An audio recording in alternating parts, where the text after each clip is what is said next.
Former President Calvin Coolidge, from Vermont, of course, once said, "Those that trust the chance must abide by the results of chance."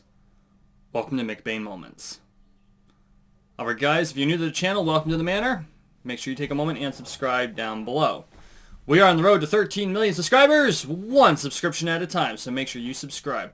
Also, if you enjoy what I do, please consider going to patreon.com/JulianMcBain and becoming a member. Those who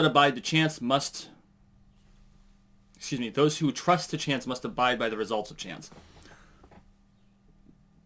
There are too many people who just assume fate is going to go their way. And that's what it comes down to. That's the total sum of that quote. You can't leave your whole life to chance.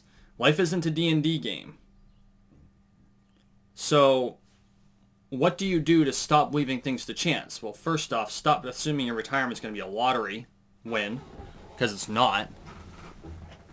You need to put your life together. You need to get your goals together and figure out where it is you want to be, and then start to tailor yourself in the direction of where you wish to go.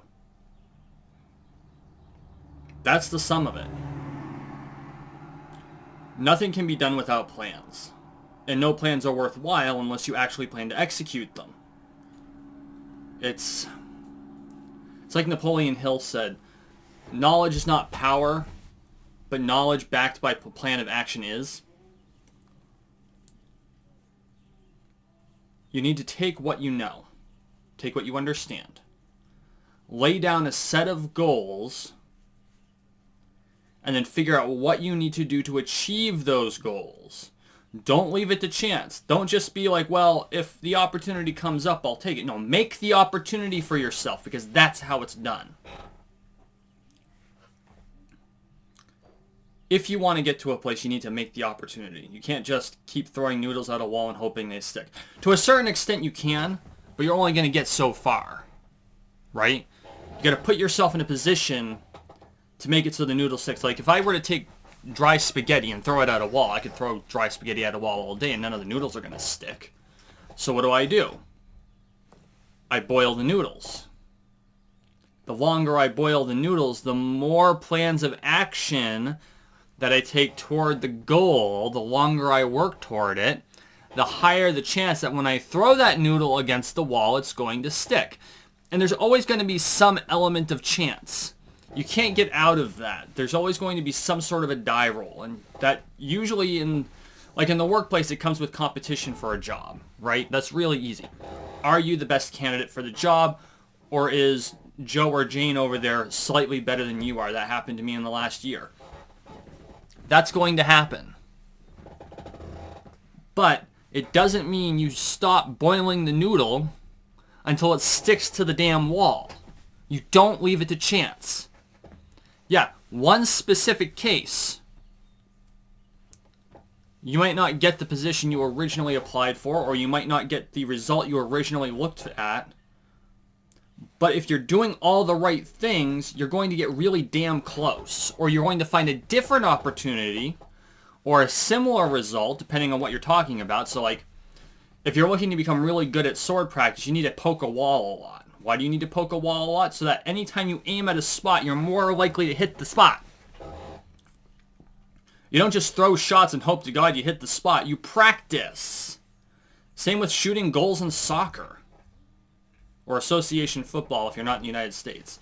Which I know you all know what soccer is outside the United States, but as an aside, because you know how much I love to tangent, I am much more likely to call soccer football than call American football wannabe rugby.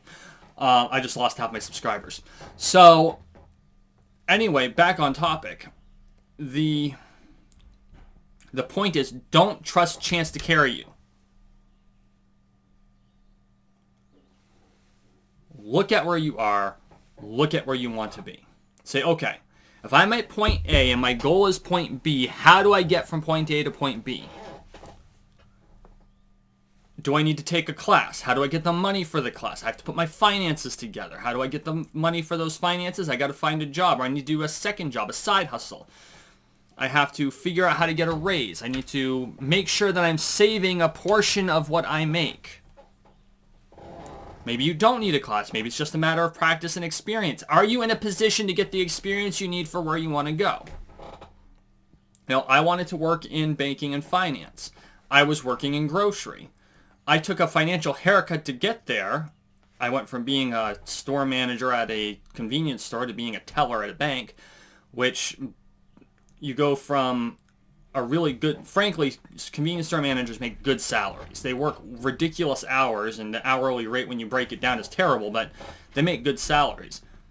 And then you cut back to an $11 an hour wage from $42,000 a year, and it's going to hurt for a while, especially since there's no such thing as overtime in finance, or pretty much no such thing as overtime. But I took the step. Now, that's where I wanted to go. That doesn't necessarily mean where you want to go. But wherever it is you want to go, you have to be willing to take the actions to get you where you want to go and not leave it to chance. You have to be willing to take the actions, even if they hurt at first, even if they're emotionally painful, because, you know, going from being the person in charge to being the lowest person on the totem pole, that's going to hurt. It's going to hurt financially. It's going to hurt emotionally. You're going to have to completely recalculate how you deal with people. But over time, you're still getting to where you want to go. You make the goal. You don't leave it to chance. You figure out where you want to go. You make the plan of action. You execute the plan of action step by step until you get there, and you don't leave it to chance. That's how you get where you want to go. That's how you get to the place that you want to be. And again, it doesn't necessarily have to be in your career if that's not really your focus. If your focus is getting really good at sewing,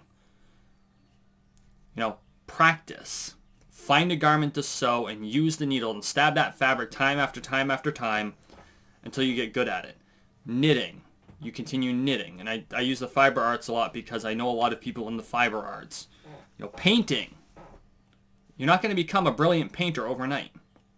You have to practice. You don't leave it to chance. That's all I got. Go out there and do likewise. This has been a McBain moment.